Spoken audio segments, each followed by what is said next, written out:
Is our reality a scam? Should we believe our eyes? Stay tuned to learn more of the Big Grey Man's scariest stories. If you were to ask the average person what celebrated monster is associated with Scotland, chances are each person would likely answer without hesitation, the Loch Ness Monster. For centuries, the serpentine creature said to call this cold Highland loch home has enjoyed its notoriety as Scotland's monster in residence.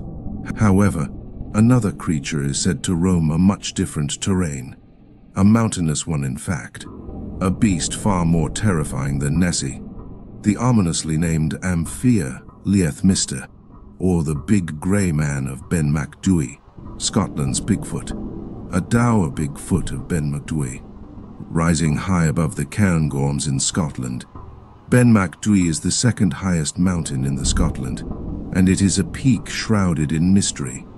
The Big Grey Man said to haunt its summit is described as looking very much like Yeti of the Himalayas and the American Bigfoot, standing well over 8 feet tall and covered with thick grey fur.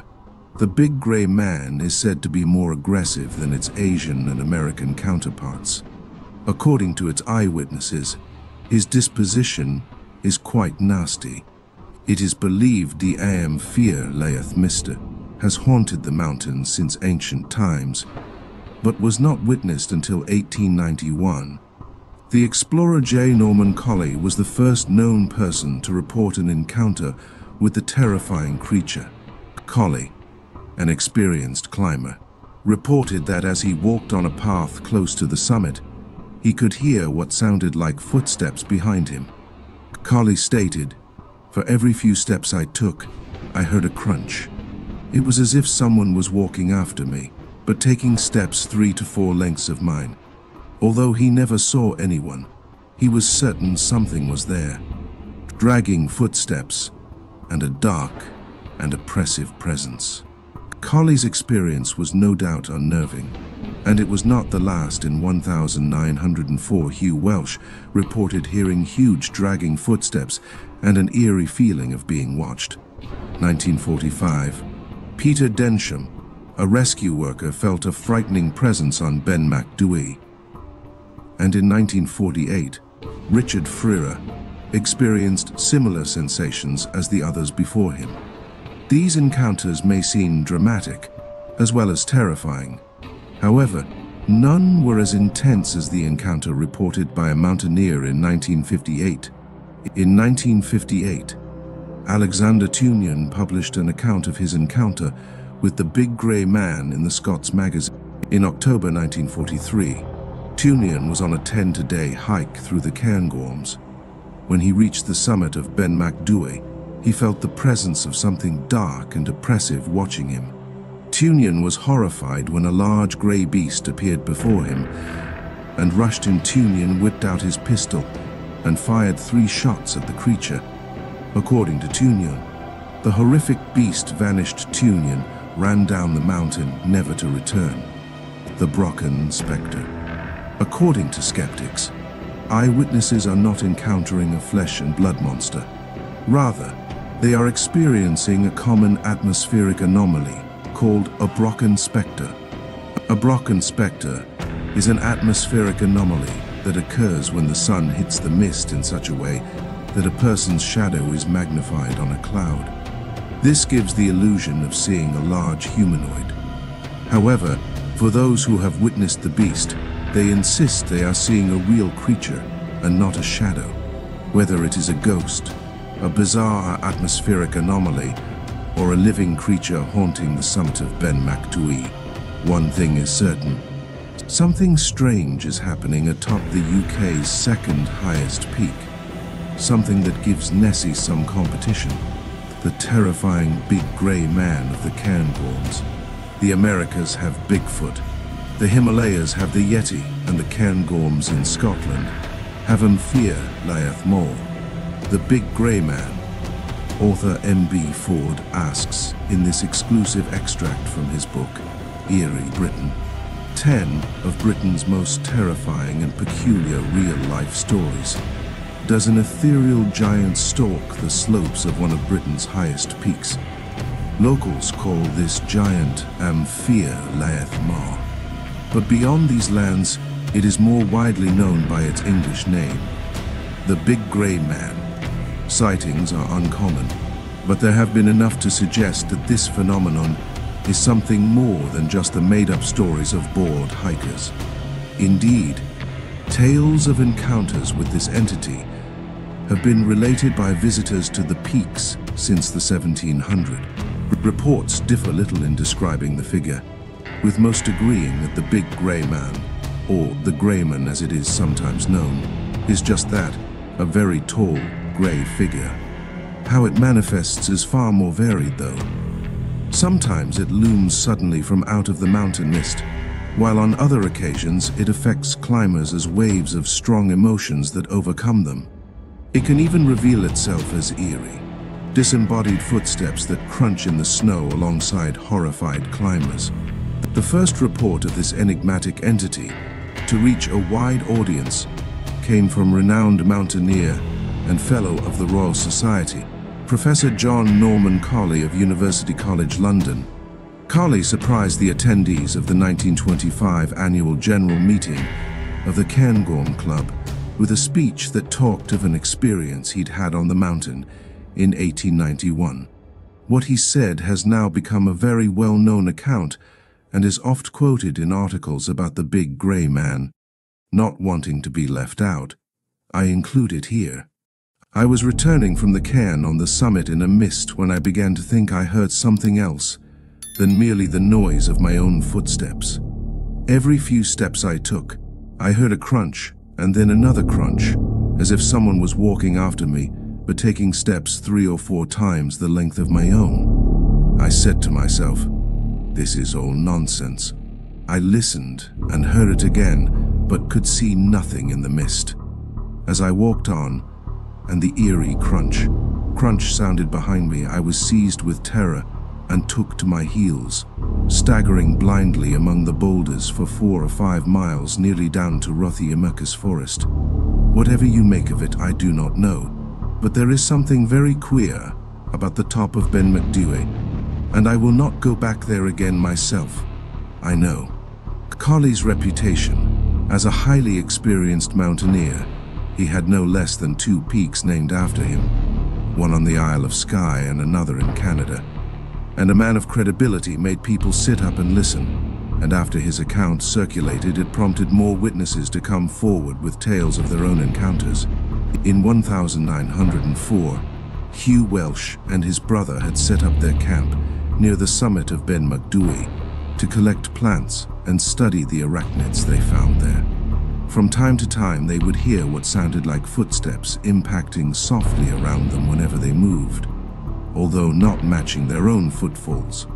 They noted that these curious sounds were more distinct during the daylight hours, and the brothers were very conscious of something near them. Strange voice sounding Gaelic carries through the air. 37 years later, the eccentric Scottish nationalist Wendy Wood, born Gwendoline Meacham, was advancing upon the well-known hill pass of Lairg Grew when a strange voice, speaking in what sounded like Gaelic, reached her carried upon the winter air. Wood later said the voice had gigantic resonance. Despite a brief search, Wood found no source for the voice, but her encounter was not quite over, for as she made her way back, she could hear the same footsteps that the Welsh brothers had heard, and they seemed to be following her. At first, she thought the sounds to simply be echoes of her own, but it rapidly became apparent that they did not match the rhythm of her own footsteps, and, frightened, she promptly fled. It was these phantom footsteps also startled the leader of the Cairngorm's RAF rescue team during the Second World War. Peter Densham, another person who knew the area well, reported feeling overwhelmed with panic after hearing the footfalls around him while within a heavy mist. Like so many others, he left the mountain in haste, scrambling perilously close to a cliff's edge and feeling as though something intangible was trying to send him over it. I tried to stop myself and found this extremely difficult to do. It was as if someone was pushing me. I managed to deflect my course, but with a great of difficulty. And the footsteps are not alone in spooking some of Ben Macdhui's climbers. Visitors have experienced a baffling whining or ringing noise, sudden feelings of terror or engulfing despondency, while others, like Peter Densham, have felt hypnotically drawn to the edge of cliffs. But it is not just the intangible nature of the big grey man that people have witnessed, for sometimes the entity reveals itself entirely, and when he does, it is not for the faint-hearted.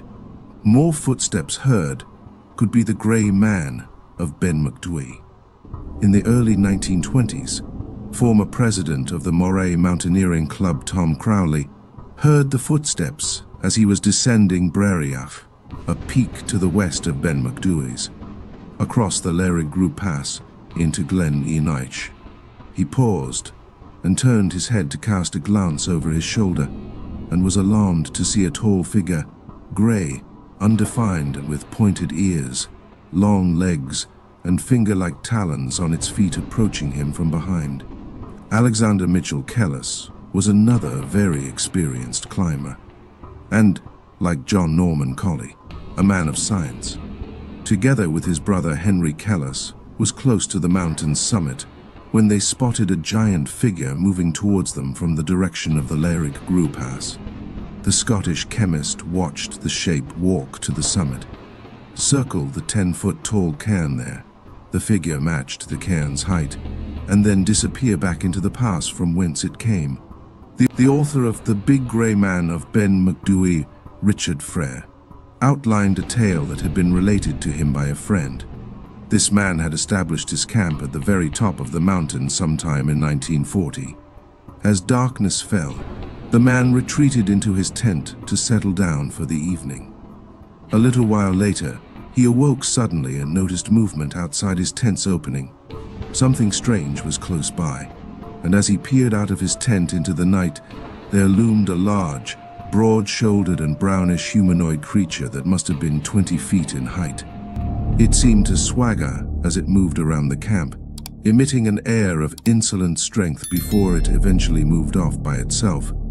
Yet another climber, the legendary William Sidney Scroggie, saw a similar humanoid figure emerge from darkness in 1942 before disappearing.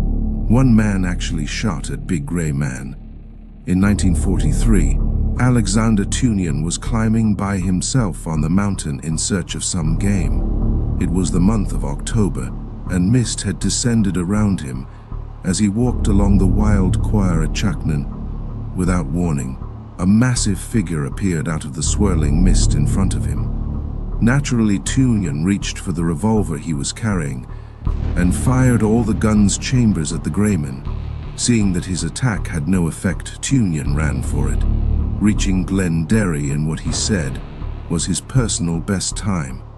His account appeared in the Scots magazine in June 1958. I am not unduly imaginative, but my thought flew instantly to the well-known story of Professor Colley and the fear lieth more, Big Grey Man. Then I felt the reassuring weight of the loaded revolver in my pocket. Grasping the butt, I peered about in the mist here, rent and tattered by the eddies of wind. A strange shape loomed up, receded, came charging at me. Without hesitation, I whipped out the revolver and fired 3 times at the figure. When it still came on, I turned and hared down the path, reaching Glen Derry in a time that I have never bettered. You may ask, was it really the fear Laith Mahal? Frankly, I think it was. Many times since then I have traversed Macdhui in the mist, bivouacked out in the open, camped on its summit for days on end on different occasions, often alone, and always with an easy mind. For, on that day, I am convinced I shot the only fear Laith Mahal my imagination will ever see. What is the Big Grey Man of Ben Macdhui? Explanations for what the Big Grey Man of Ben Macdhui might actually be vary greatly. Some say it is a kind of spectral sentinel, guarding an interdimensional gateway of some kind. Others have placed mystical ley lines at the heart of the strange goings-on. Some people simply believe that 10-foot-tall grey creatures might actually exist in the form of a cryptid, rather like the elusive Yeti or Bigfoot, and that there is nothing supernatural about the big grey man at all. Merely that it is an extremely rare and elusive animal, but is as yet undiscovered by science. More down-to-earth speculation centers upon the meteorological phenomenon known as the Brocken Spectra, a rare event during which a spectator can see their own elongated shadow cast against clouds, mist or fog, sometimes accompanied by a rainbow-like halo known as a glory.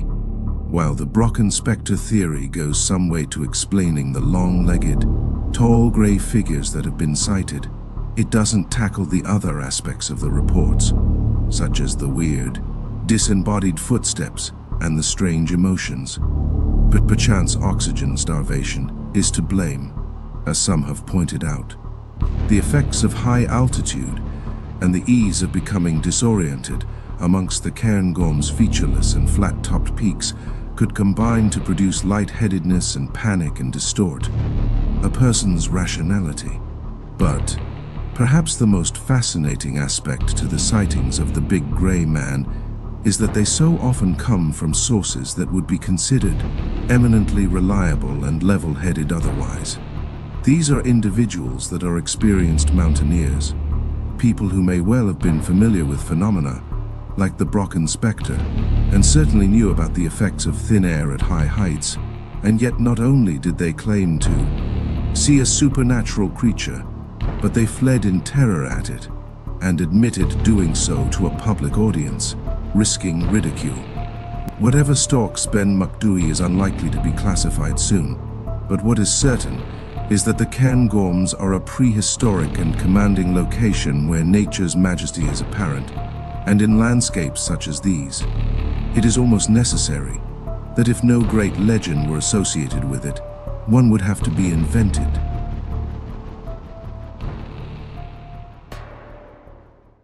Thank you for joining us on this intriguing exploration into the mysteries surrounding of Big Grey Man of Ben Macdui. If you enjoyed this journey through history and speculation, don't forget to hit the like button, subscribe to our channel, and ring that notification bell to stay updated on our latest content. Your support means the world to us, and by subscribing, you become part of our community, embarking on exciting quests for knowledge and discovery.